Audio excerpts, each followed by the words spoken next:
Do you know what is crazy? Do you know what blows my brain when I'm just out there having a good time, chilling out, relaxing, playing Nintendo, and I go on that there old Twitter and I see a picture of Nyla Rose, there it is, wearing a t-shirt that said Simon gave me an up. Do you know what that does to my brain and how difficult that is for me to compute? And of course I'm going to put on ups and downs. I'm just that kind of a guy. So Nyla Rose, thank you very much. I appreciated it. You made my day. And you damn right, I gave you an up and I look forward to you giving you more ups in the future. And you know what else is going to get loads of ups? AEW Dynamite ups and downs. The Fallout show from AEW Revolution was just a rollicking good time. My name is Simon Miller. Let's up those damn downs.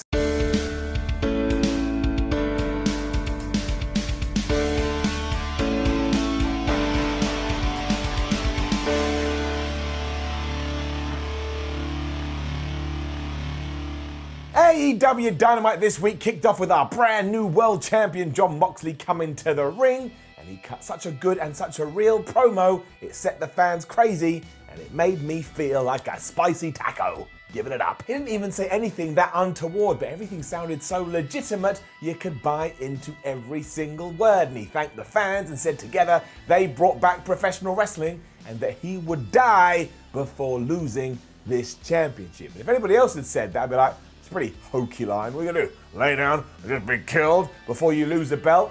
With Jon Moxley, he's so crazy, you're kind of like, maybe he would actually kill himself or be killed before he weren't the champion no more. Jon also told Chris Jericho in the Inner Circle that he dared them to try and get revenge.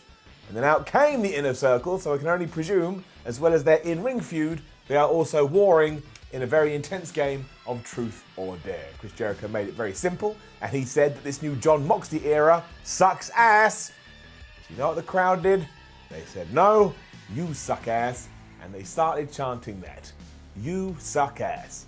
What does that even mean? Oh, you sucking ass. In true heel fashion, though, Chris was livid about everything that gone down, but he had an explanation. All of the training that he had been doing was to take on a one-eyed Jon Moxley, but as it turned out at Revolution, Jon Moxley actually had two eyes, and therefore that makes him a cheater. And because all the fans are cheering him, they're cheaters too, and really Chris Jericho should still be the champion. I mean, that is so preposterous, but in the best possible way, because this is the kind of nonsense I want to come out of a heel's mouth. Like when Deontay Wilder lost. Oh, I got beaten up because my costume was too heavy. Yeah, whatever you say, Deontay. All of this had also turned the Inner Circle into a hit squad, or at least that's what Jericho said, and they're going to start by taking on Darby Allin and Jon Moxley in the main event later, where it is Jericho and Sammy Guevara taking on these two people. But he went on to also let us know that if he does lose, he will take a 30-day absence from AEW. No, he won't. He will take a 60-day sabbatical. And it was just so clever. It was so smart because he knows that the geeks, the wrestling nerds like me, will be watching and go, oh, I guess that means Chris Jericho's going to lose. Because we know he has a Fozzy tour booked in a couple of days or a couple of weeks, whenever the hell it starts. You go, oh, I guess he can't wrestle for a little bit. So he will lose in the main event, and that will be that. Well, more for us. Bravo, Christopher Jericho. But we'll talk about all that later. This was a very cool angle, and sure, it felt a little bit like Raw with an opening promo with your brand new champion, but we rarely see that on AEW, and I enjoyed it immensely. And if I enjoy things, I give it a little bit of a wiggle. Things then got even more interesting because it was SCU and the in-ring debut of Colt Cabana. I love Colt Cabana. Pleasure to see you in All Elite Wrestling, taking on the Dark Order, who of course have stirred up the internet this week with all these Matt Hardy teasers. If he's not going to be the leader or turn up in All Elite Wrestling, I think a lot of people are going to cry, including me. I will sit there on my sofa, I will blub, go, I can't believe. And then I'll be like, man, son, you need to get outside. This was playing off the pay-per-view as well, because obviously the Dark Order had whooped SCU's and Colt Cabana's ass. That's kind of what they did here too. They kept cutting off the good guys to get into control, and I thought, oh, well, I guess the Dark Order's going to win. That makes sense. They've got momentum right now. They did not. Instead, after everybody get in the ring klaxon had sounded, you know, that always happens in matches like this, he goes, and everybody gets in the ring, Colt Cabana hit the Chicago skyline and did that amazing Superman pin that he does, and he did indeed get a victory for the good guys. And I just want to take this moment to have a quick sidebar. Colt Cabana is really, really good. Evil Uno was quick to get on a microphone and just say how mad he was about all of this, and it's not the plan, and of course that the Exalted One is going to be super pissed off, and the commentators kind of sprinkled some seeds onto this storyline as well, because they put in there, wait a minute, we don't even know if there is an Exalted One. Look at this idiot in a mask. He may just be lying. He pretty much looks like a big liar. And I will say I was surprised that we did give them the defeat, but if it does end up with Matt Hardy coming in as broken Matt Hardy, and he's able to rebuild the Dark Order and take them to new levels, then I will be fine with this. Either way, I'm intrigued. I want to see where it's going to go. That's all I need from episodic TV programming. I've said it before, and I'll say it again. If I am buying in with my heart, with my soul, and with my lungs, then you must have done something right. Giving it up. Britt Baker joined the announce team after this, and she even brought Tony Schiavone a Starbucks coffee. Now, I want to point out, ever since she started doing this way back on the boat, I said it was brilliant, and it just gets better each and every single week. She is a dick in exactly the way she's meant to be a dick. She is getting it up. She makes me laugh, as does the match she was watching, and it was nothing special. It was just Big Swole taking on Lever Bates, the Librarian, but clearly someone has gone, right, we need to build up Big Swole. We probably need to make her a legit threat, a legit contender against Nyla Rose, so she can squash the Librarian, which is what she did, hit her with a big clothesline. 1, 2, 3, again, it was all right. Up. With that said, I do think we need to curb these random women matches we do seem to get all the time. It's like a hat goes round backstage, and we pick up two names, and it goes, this person will take on this person, and then they head to the ring. And this would be all right if it was like the crutch of AEW Dynamite, but it's not. I see how well the men's division is being booked, and I see how well the tag team division is being booked, and how all these storylines interweave, and I don't understand why it's not happening for the women's division. And again, I totally get it. This is going to build up Big Swole so that she can start going after Nyla Rose, and we can believe that she may have a chance of winning.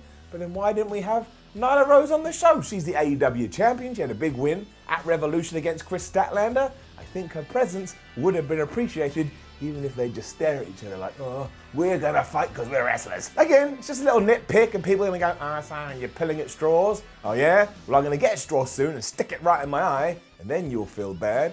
I'm just calling it like I see it. That's it. It's not a massive problem. I think AEW is absolutely brilliant. But, you know, again, sometimes I've got to put my critical hat on. Otherwise, just stand here and go up, up, up, up, up. And then you go, up. Nobody is happy. Either way down. But then I saw a sign in the crowd that said, Simon, give this enough. I mean, there it is. Yeah, you have an idea. I've already talked about it once. You have no idea. I'll never get over it. It humbles the hula out of me. But if you ask for an up, you do indeed get an up. Then, oh my gosh, talk about never knowing what is going to happen on this show. I mean, who called this? If your hand is up right now, put your hand down. There's no need to do that. Nobody can see anyway. But also, you a dang liar. However, let's get it up. Cody arrived understandably disappointed and simply said, MJF, I want you to get your ass out here. Because if you can look me in the eyes and say that you beat me cleanly and you beat me fairly, we can put all of this to bed. And then we didn't get Maxwell Jacob Friedman. We didn't get Maxwell Jacob Friedman at all. Instead, we got Jake the flippin' Snake Roberts. And yes, that's right, that Jake Roberts, that Snake, that WWE legend, that master of the DDT. And I can only presume that backstage at the venues, they have some magic door and they push a button and just legends pop out of said door. I mean, Jake Roberts. On top of that, he was pissed. He was sick and tired of hearing Cody cry about his loss. Like, oh, I can't believe I lost, because in 20 years plus, he never moaned about one loss. But on top of that, he had somebody that was going to come in and whoop Cody's behind, and he's coming from the dark side. And that's doubly worrying. If he's coming from the dark side, was it Darth Vader? You don't want to mess with him, although he can be turned. And if it's the Emperor, well, you absolutely screwed. The Emperor can't be killed. You've seen that latest Star Wars movie. He threatened Arn Anderson too and said that Cody should keep his eyes peeled, and also had this incredible line. I should have written it down and I didn't. But it was something like, you never turn your back on someone that you're even threatened by or you respect. And then Jake Roberts turned his back on Cody Rhodes and just threw the microphone up in the air. It was the coolest thing that anybody has ever done since 1872. And also, who the hell is this dark side guy? Could it be Brody Lee? Could it be Lance Archer? Could it be Matt Hardy? I don't know. The options are endless. And you could say that this is slightly overkill because now we have two reveals. Obviously waiting for the Dark Order Exalted one. And now we're waiting for Jake Roberts' dark side guy. But come on now, let's be honest with ourselves. Who doesn't like a good reveal, a good mystery? Even old people like good reveals and mysteries, and that's why Angela Lansbury continues to go out there and solve crimes.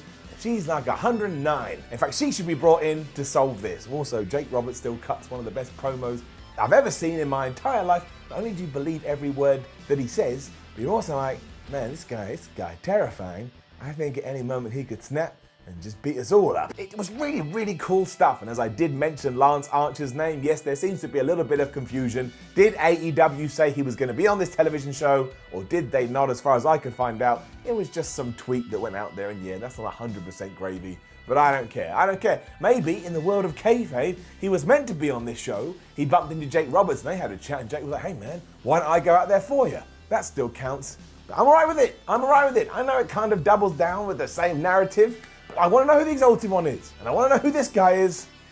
All I need. We then got Pac versus Chuck Taylor. I mean, we're used to it now because Dynamite has been going on a while. It's like playing a video game. We just pick two random characters, but the cool thing when you are watching it on your television set is that it does make sense. It does all tie in, because obviously at the pay-per-view it was Pac versus Taylor's best friend Orange Cassidy, and now he's out for revenge.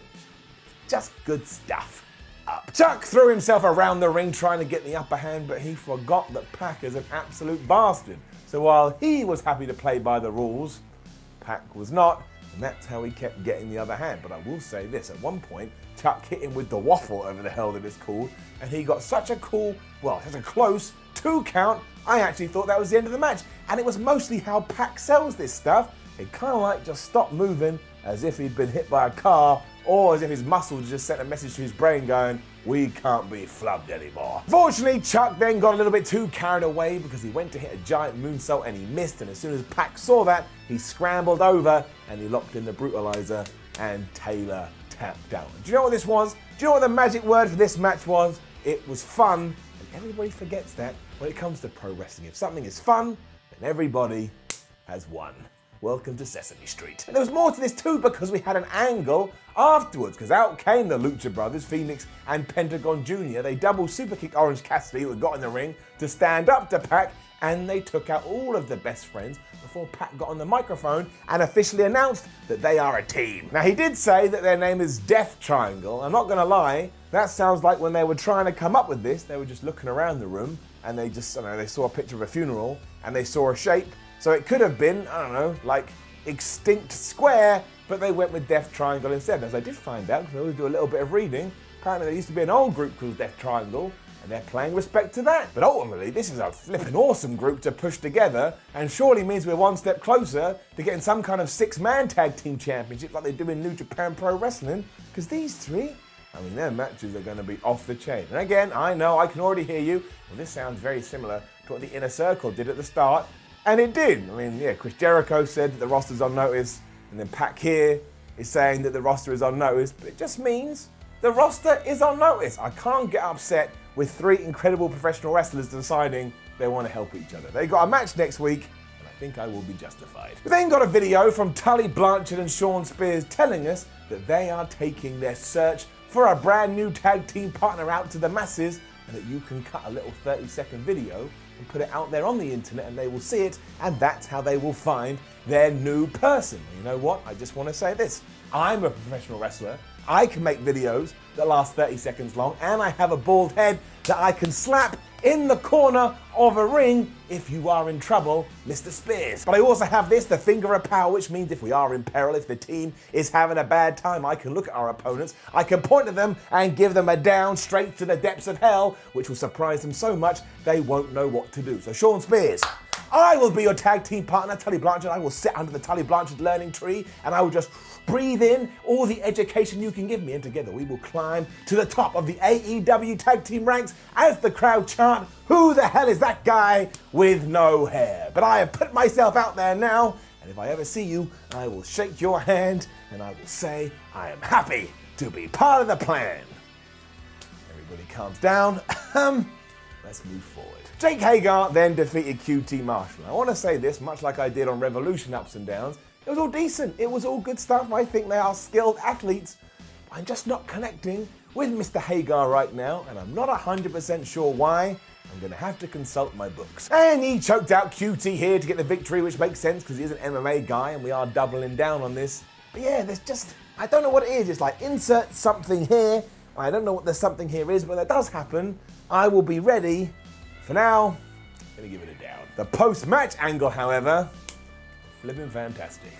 Give it up. Naturally, the proud and the powerful came in afterwards to help Jake Hagar beat QT Marshall down, but this was all balanced out when Cody, Matt Jackson, and Dustin Rhodes are also out there to try and get their licks in as well. We were also told that the reason Kenny Omega and Nick Jackson weren't there is because they weren't able to be cleared after their match on Saturday. I like little tidbits like this. None of this was really getting anybody anywhere though, so who came sauntering down the ring with a beer in his hand?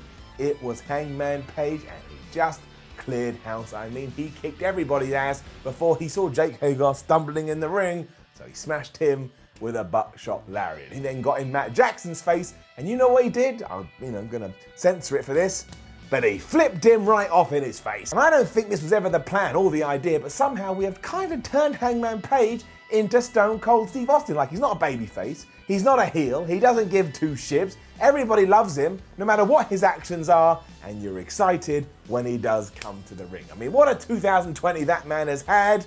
Thank goodness he never won the AEW World Championship, because having this freedom has allowed him to become so much more. This was brill. MJF promo time next. Just enough. Just give it up. Aside from ripping on Cody's neck tattoo and revealing that he was wearing an I Pin Cody t-shirt, which was just a callback and a shout back to wrestling of old, it made me happy, he also put himself in the title picture by saying, I don't care who the champion is, Maxwell is coming to kick your ass. Maxwell, come on Simon, enunciate. I thought this was really quite clever because we have now separated MJF and Cody, even though obviously we're going to go down that road again at some point in the future, because Cody has to worry about the dark side, about Darth Vader coming and just force choking him to death, and now MJF is going after a bigger prize, aka the World Championship. And let's say he does get that match against Jon Moxley, you just know Cody will be the guy to cost him it. Then we can go back into that and the personal vendetta will be even more. In short, MJF is just a really, really good heel though, because he is a massive prick. And then the main event, the flipping main event. Talk about sitting down and coming up with a plan to make someone a star without giving you an outcome that doesn't make any sense. Where's my finger of power? There it is. Give it up. It was of course meant to be a tag match, but we never got that because beforehand the Inner Circle beat Jon Moxley up within an inch of his life, as they had said they were going to do at the start of the show. I mean, this was very much like a Shield beatdown from 2014, and I think that was meant to be the idea. They really did almost murder him. In terms of the fight then, that meant that Darby Allin was essentially in a handicap match, but the way this was put together was just oh so clever, because of course he got his ass whooped for a long time, but every time he had a little bit of a hope or a little bit of a comeback, the fans lost their mind and he had so much pace and he had, I don't know, just flying around the place like an absolute crazy person. You couldn't help but start to believe that maybe he was going to score the biggest upset of his entire life. I mean, at one point he went to his own tag corner and tagged himself in, and he performed a hot tag, and it was absolutely great. He even got an incredible near fall after a Canadian destroyer, but he was still taking on a former world champion and Sammy Guevara, who has slowly been climbing up the AEW ladder himself. So of course he wasn't going to win. Instead, Jericho gave him a Judas effect as Darby was diving out of the squared circle, and that looked absolutely devastating. And the commentators missed this at first, but somehow that kind of added, I don't know, like an essence of realism to this, because when they had realised what had gone down, they're like, what, that already smashed his jaw in two. And of course, he then rolled down and back in the ring. Sammy Guevara got the 1, 2, 3. It just made you, I don't know, it just worked. It made Chris Jericho look like a badass, it made Sammy Guevara look like a badass, it made Darby Allin, it just made him a bigger star than he was 10 minutes ago. So it was the perfect way for him to lose, because the sheer determination and courage he showed made you have sympathy for him. And it was only at this point that Jon Moxley found his way to stumble down to the ring. But again, he was too beat up. He shouldn't have been doing this. The Inner Circle pounced on him, and boy howdy did they leave him laying. They powerbombed him off the stage through a table, which again is a lot like his former brothers used to do, and they stood there, and just the shot and the footage they had, I did go to myself, oh my gosh, the Inner Circle do feel like more of a threat than they did last week. So once again, they have backed up their promises. So we did that. We're worried about Jon Moxley's health. Again, Darby Allin is just becoming a super duper hooper star. He did everything you could have wanted. And also, going back to what we talked about at the start, Chris Jericho did win, he's not going anywhere, the Fozzy Tour is not going to interrupt his wrestling commitments, and he worked us like the absolute wrestling schmucks we are. But you get a round of applause for that. I don't know why people get mad when they get worked. Work me, baby. Work me, brother. I'm a wrestling fan. So while it may not have been the best Dynamite I'd ever seen, maybe I was expecting a little bit more, maybe like a huge reveal with a Matt Hardy, given that we were coming off the Revolution pay-per-view, this was still a damn entertaining show. And I think I've made it very clear how I feel about entertainment. Give me my spirit arrow. Give it an up.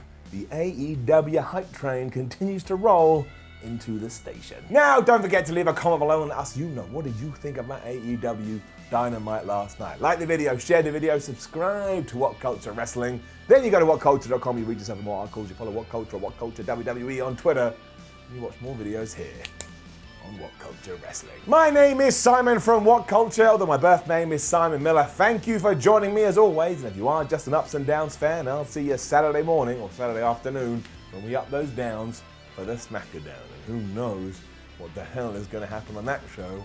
I think WWE forgot that they have an Elimination Chamber pay-per-view.